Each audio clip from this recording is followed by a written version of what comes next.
Olá, seguidores do canal Valor Entrevista, tudo bem com vocês? Alan Santiago mais uma vez, iniciando mais um vídeo aqui para o canal e hoje com uma presença ilustre. Hoje nós vamos conversar com o amigo Jerry de Oliveira e uma resenha show para quem gosta aí e curte o trabalho do Jerry. Nós vamos falar de jornalismo, claro, e esporte. Se esse tema te interessa, já deixa aquele like, se inscreva no canal e siga as nossas redes sociais, @Valor Entrevista. Mandar um abraço aos nossos parceiros de sempre. Jerry, seja bem-vindo ao Valor Entrevista, meu parceiro. Prazer. Muito obrigado. Prazer. Senta Prazer. aí, fica à vontade. Obrigado. Como é que você tá? Cara, eu tô bem, melhor agora aqui junto contigo, sou teu fã, acompanho o canal e prazer, cara, prazer estar aqui, falar um pouquinho do esporte da cidade, de modo geral, que é o que nos move aí no dia a dia, né? Sim. A história do Jerry, ela se confunde muito com o esporte aqui regional. Quanto tempo de estrada já, meu parceiro? Cara, desde 95, já são quase 30 anos, né? Uau. Ou jogando, na verdade jogando no final dos anos 80, né? Mas treinando equipes amadoras aqui da cidade, desde 95 faço esse trabalho. Encerrei minha carreira como técnico de futebol amador no Clube Atlético Tupi no ano 2005. Sim. Aí de lá para cá eu me envolvi mais com a parte da mídia esportiva mesmo, que já tinham esse envolvimento. E é o que a gente gosta de fazer e hoje, graças a Deus, a gente está aí andando por esses estádios de futebol aí pelo estado de Santa Catarina, pelo Brasil afora, né?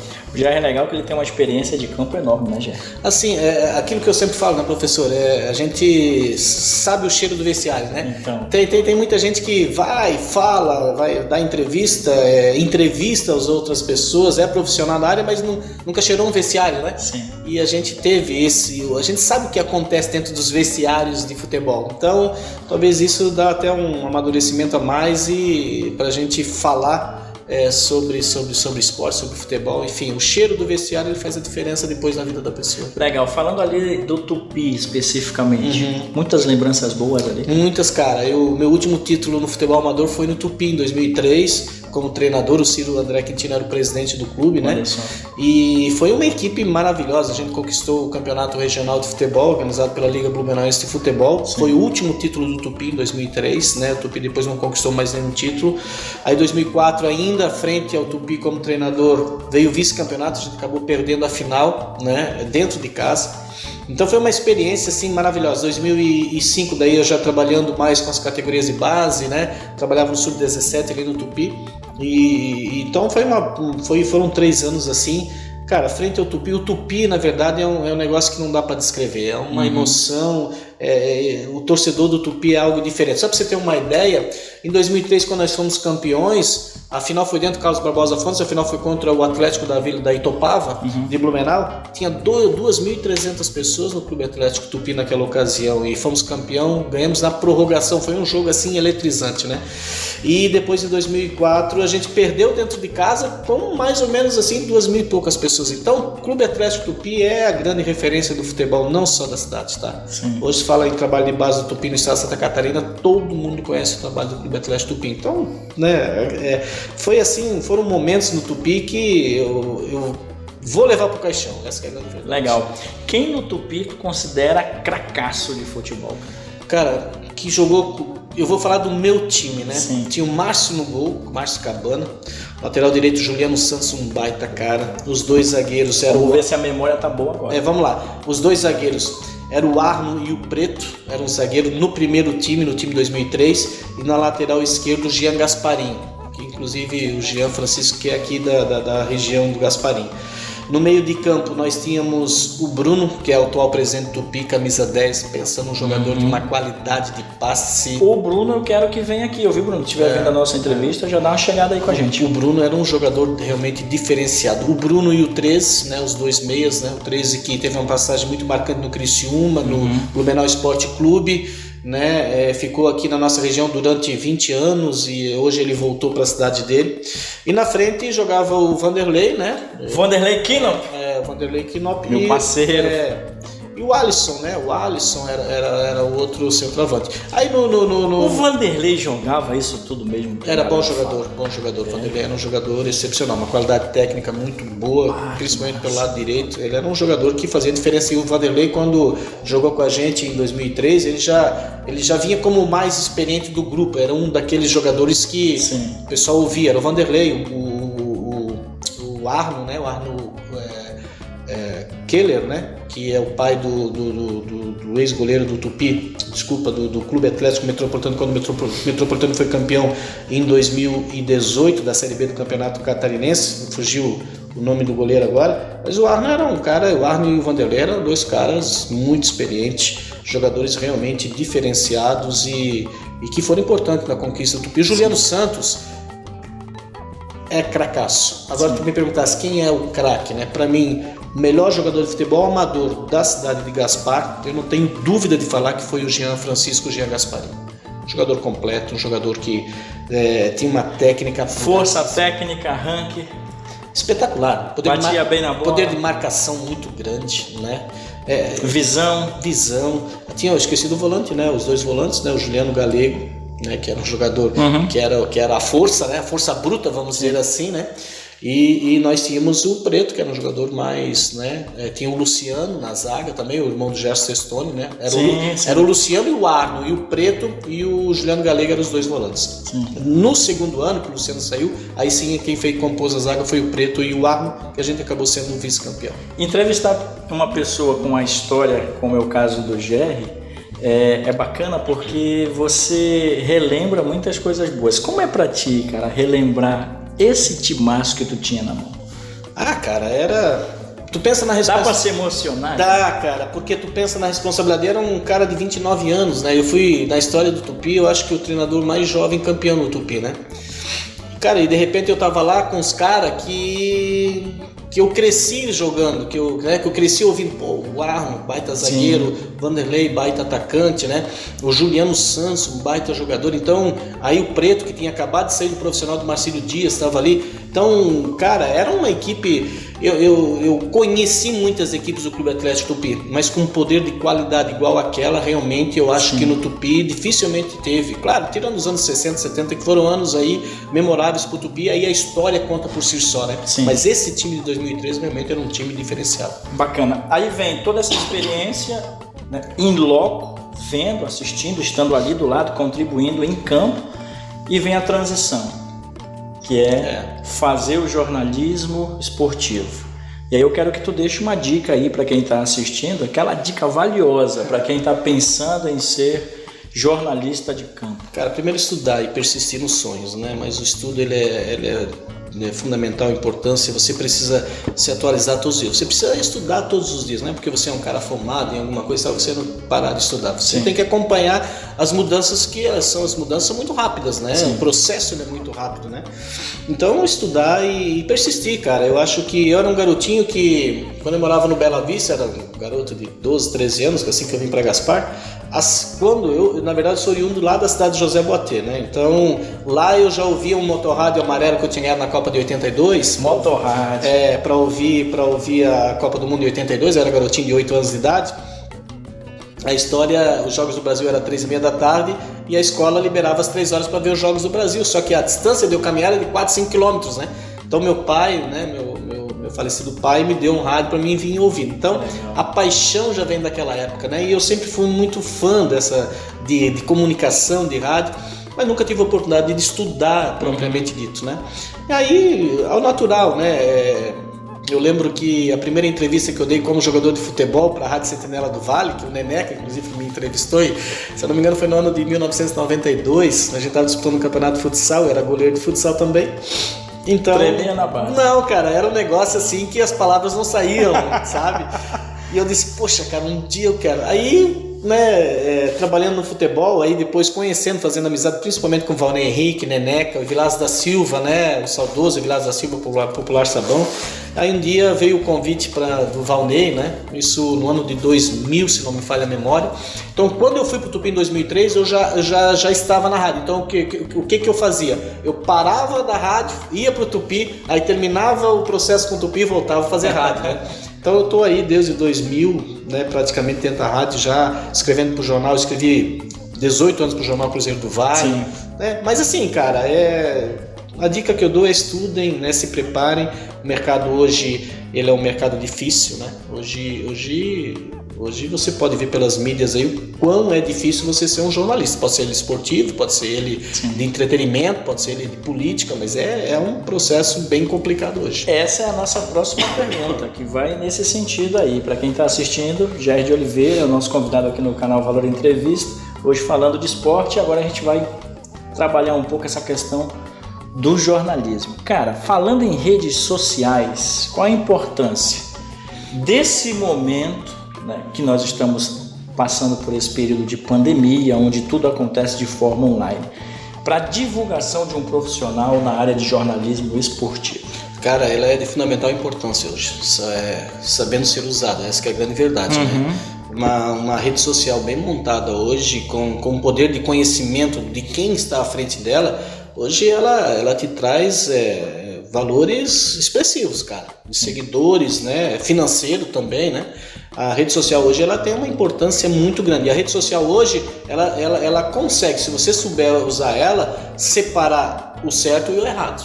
Hoje ela consegue. Hoje você, na rede social, você consegue conhecer o quão é importante, por exemplo, um trabalho que o Valor Entrevista ele faz para a cidade de Gaspar, né? Mas você precisa ter esse entendimento, né? A rede social é isso, né? Se você tem o entendimento de que ela realmente ela pode ser útil, que é um trabalho, é uma ferramenta útil, sem dúvida nenhuma ela tem um poder de... Cara, eu em Gaspar, eu inaugurei, na verdade, a primeira live de esportes, que foi na TV Gaspar, não em 2012. A gente fazia live, né? Entrava no site da TV Gaspar, só dessa forma, e a gente fazia o programa, o TV Gaspar no Esporte, na época, que foi, né, o primeiro assim, a ser transmitido na cidade de Gaspar. Cara, tinha gente no Japão que assistia e mandava, sabe? Legal. Hoje fazer live é muito rápido, né? Mas na época era um processo, cara. E a gente, em 2012, a gente, lá, junto com a TV Gaspar, a gente fez aí a primeira live. Então, e de lá pra cá, as coisas só cresceram e facilitaram, né? Facilitaram a vida de todo mundo. Tu tá no YouTube, tu tá no Facebook, no Instagram, o pessoal te encontra nas redes. Encontra, Jair de Oliveira, né? @Jair de Oliveira, buscando lá, o pessoal me encontra da melhor maneira possível. Eu, particularmente, assim, eu sou administrado pela minha filha, né? Eu ainda sou... Tem uns colegas meus de humorista ali da cidade de Indaial, o Indavírus. Falei com eles nessa semana, falei, pô, vem aí, eles falaram, professor, eles falam, professor, não tem agenda, não dá. Então, tem o Lauro que é o antigo, né? Então eu me sinto meio Lauro, assim, a minha filha que cuida muito dessa parte, né? Mas ela administra muito bem lá e tal. E eu já ainda sou da rádio, né? Eu sou do tempo da rádio, então o meu foco Radinho acaba... de pilha. Cara, o rádio, ele é um negócio espetacular, né? A Geral, no Maracanã. É um negócio espetacular. A rádio é um negócio... Só quem viveu mesmo e entende, né? Hoje é muito fácil, você entra no Face, você tem lá futebol ao vivo, o pessoal filmando, transmitindo, né? Câmera. Hoje tu assiste qualquer tipo de esporte via Facebook, por exemplo, as transmissões, né? Então, mas o rádio ele te levava para o mundo de uma imaginação que tu imaginava, por exemplo, ouvir coisa de, né? Para vocês terem uma ideia, ouvi Curitiba e Atlético Paranaense numa final de Campeonato Paranaense pela rádio Banda B, né? Banda B de Curitiba, nas ondas médias.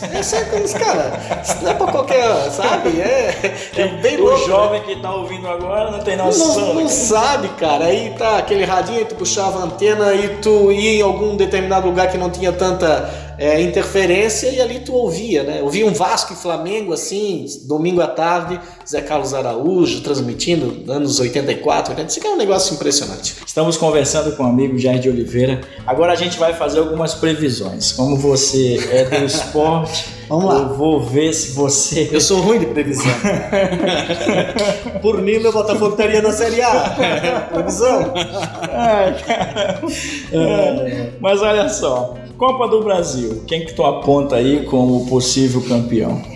Os de sempre, né? Acho que Palmeiras e Flamengo é o que domina. Palmeiras e Flamengo continua. Cruzeiro? Não. O Grêmio como uma força, São Paulo como uma terceira, quarta força, né? Mas sem dúvida nenhuma ainda pela estrutura que tem a equipe do Flamengo e do Palmeiras, eu acho que os dois ainda correm como favorito. Vai me perguntar do brasileiro? Também. As duas equipes, para mim, são as favoritas nos pontos corridos também no Campeonato Brasileiro. Sim. Se tu me perguntar da Libertadores, eu vou te nessa mesma linha de raciocínio. Acho que Flamengo e Palmeiras dominam, né, todas as apostas aí nessas competições que disputam pelo poder de investimento que tem hoje. Sim, agora a gente vai ver a tua análise crítica, porque a Copa América caiu no colo do Brasil e uma grande mídia bate bastante. Porque outra grande mídia está fazendo a Copa América, vai fazer a Copa América. Como é que tu enxerga essa briga aí? Eu vejo muito, infelizmente, como uma briga política, né? E de interesses pessoais, né? Sim. Hoje, quando a gente está gravando nesse momento, eu na Rádio Nereu Ramos, onde eu tenho a participação 3 vezes por semana, aí veio essa pergunta para mim, eu disse, cara, é até difícil de te responder, né? Porque você vê uma Copa do Brasil sendo realizada no Brasil, legal, né? Temos estrutura para isso, né? Aí você vê porque determinada mídia não vai transmitir, ela entra contra a isso. Não é nem pela pandemia, segundo eles, é pela falta de tempo, mas o que uma coisa tem a ver com a outra, né? Eu acho que assim, a gente está vivendo um momento crítico realmente na nossa mídia esportiva, a podridão tem tomado conta. Sim. Aí quando é pra ti, beleza, legal, boa, não, 100%, é isso aí e tal. Mas quando não é pra ti, não vale nada, não presta, tem as críticas, tem interesse político aí, não, porque é interesse político, cara, nesse mundo tudo é interesse político, né? Acima de tudo, né?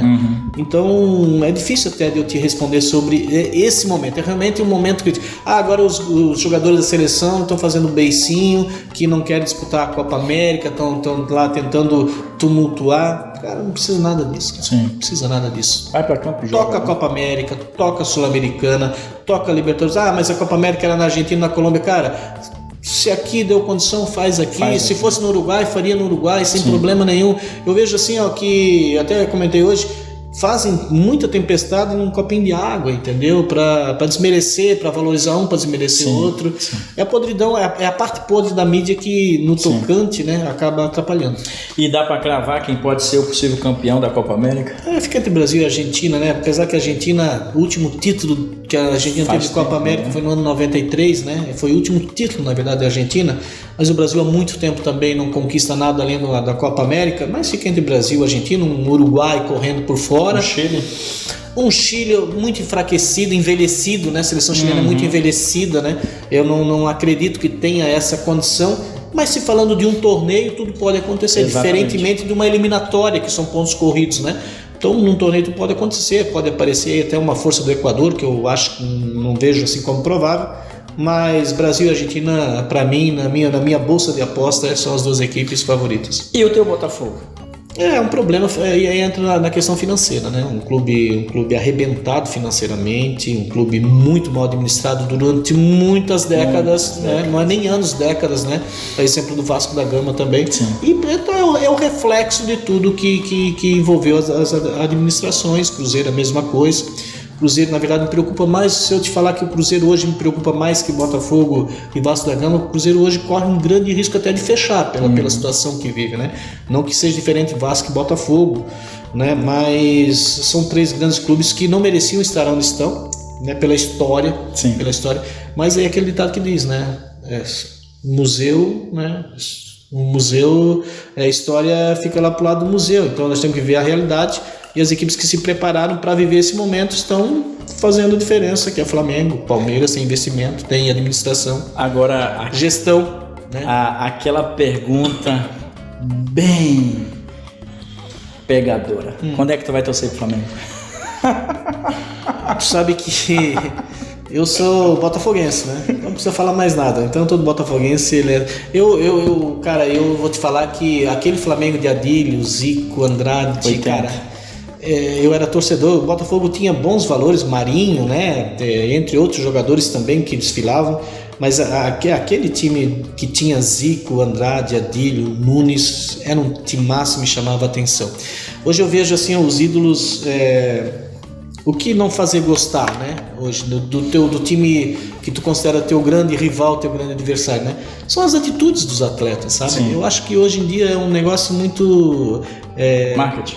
É muito marketing e que sai fora, assim, de uma realidade, uma coisa que já sai de um nível que desportista e entra, parece que um nível pessoal. Então é isso que, né, tem coisas que poderiam ser evitadas. Infelizmente os atletas hoje em dia são muito mal preparados para isso. E antigamente a gente tinha um respeito, né, por esses caras. Falava em Zico, falava em Adílio, Andrade, Nunes, Lico. Cara, hoje não. Hoje você pega aí um Neymar da vida aí, cara... O nosso ídolo, cara, que ídolo. O cara foi para ser ídolo. Todo respeito, o Gabigol, né, que é um grande ídolo do Flamengo hoje, na atualidade, né, mas saindo do Flamengo, tem esse mesmo respeito que um Zico teria, que um Lico teria, que um Adílio teria? Não tem pelas atitudes extra-campos. Mas fora de campo, a vida é particular deles. Não, só que hoje em dia, como a gente falou, a mídia em cima de tudo, cara, se eles são referência para as crianças, por exemplo, né? É legal ver as crianças fazer assim, né?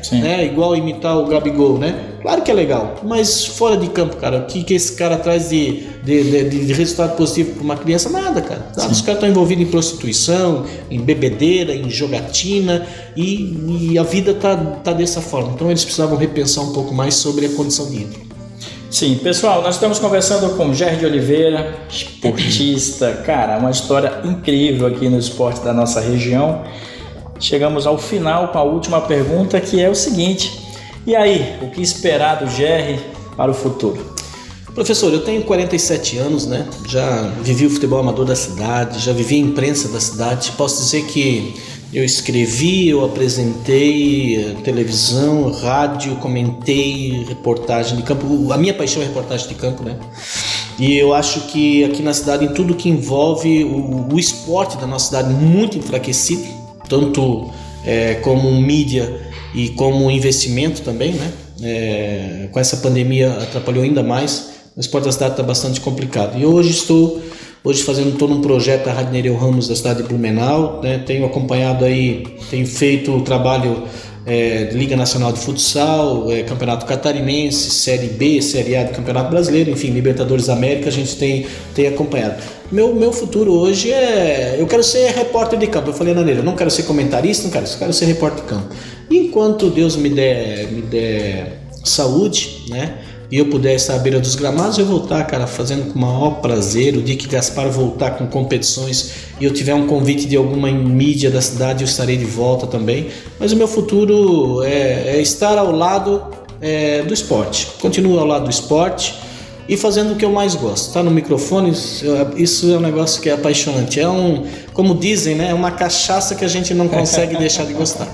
Falar em cachaça, mandar um abraço para a cervejaria Francos Beer. O Franco, meu amigo, esteve aqui, trouxe um monte de bebida. A gente fez um vídeo aqui bem bacana. Eu fiquei meio bêbado, mas de boa. É porque eu não bebo, né? Aí. Mandar um abraço para o Franco. Para fechar, Gerry, eu quero aquela mensagem motivacional aos seguidores do Valor Entrevista que acompanham aqui em Gaspar e pelo Vale do Itajaí. Cara, primeiramente agradecer a oportunidade e dizer que como eu falei lá no começo, sou fã do teu canal espetacular, veio para somar no nosso município pessoas, né, super tops que estiveram passando por aqui. Eu até me sinto constrangido porque perto de tantas outras pessoas que já sentaram nesse banco, estou ainda aprendendo ainda. Mas a mensagem que eu deixo, cara, é que as pessoas, né, valorizem mais você mesmo, né? Se autovalorize mais. Estamos vivendo um momento de pandemia, um momento muito delicado. E se valorize, eu acho que cada um tem o seu valor, professor. Às vezes você demora para identificar o valor que você tem, é um processo, né? Às vezes demora muito tempo, mas todo mundo tem o seu valor. Então valorize você, valorize a sua família, as pessoas que estão ao seu redor, que eu tenho que ser, e faça o bem. Fazer o bem, isso é plantar, né? Se você planta o bem, você vai colher o bem, e eu tenho certeza que seus projetos de vida, seus planos vão acontecer na hora que você menos espera. Maravilha. Tem algum amigo que tu queira mandar um abraço? Cara, quero mandar um abraço pro Ciro André Quintino, né? Que eu citei o nome dele aqui. Para mim foi um dos melhores presidentes do Tupi, né? Que eu trabalhei no Tupi, trabalhei com os presidentes, mas o Ciro realmente é uma pessoa fundamental é realmente a pessoa do esporte da cidade. Quero mandar um abraço pro Berdan Barney. Ô, o Berdan tá me enrolando, hein, Berdan? Vem aí, cara. Quero mandar um abraço para todos os companheiros de imprensa da cidade, imprensa esportiva, né? Aquelas pessoas que são apaixonadas pelo esporte da nossa cidade. Gaspar ele é uma produção de desportista muito grande. É um celeiro. É um celeiro muito grande em qualquer modalidade esportiva, em qualquer uma. Então quero mandar um abraço para todas essas pessoas e principalmente para os teus seguidores aí do teu canal, que tem muita gente que fala, viu? Tô lá, Valor Entrevista, acompanhando lá, aquela entrevista tal, e isso é muito bacana. Legal, gente, muito obrigado, Jair, muito obrigado mesmo. Se faltou perguntar algo ao nosso convidado de hoje, faz um comentário aqui embaixo, que com certeza ele vai lá e te responde. Jerry, peço também que todos que estão nos acompanhando vejam os nossos outros vídeos. Estamos perto de chegar a 300 vídeos aqui no canal. Legal, hein? Aos nossos parceiros que nos ajudam, nos apoiam aqui, aquele abraço também. Meu amigo, que Deus nos abençoe, que você tenha mais sucesso ainda em tudo que você for fazer. Voltamos na semana que vem com mais novidades aqui no canal Valor Entrevista. Um abraço a todos, tchau.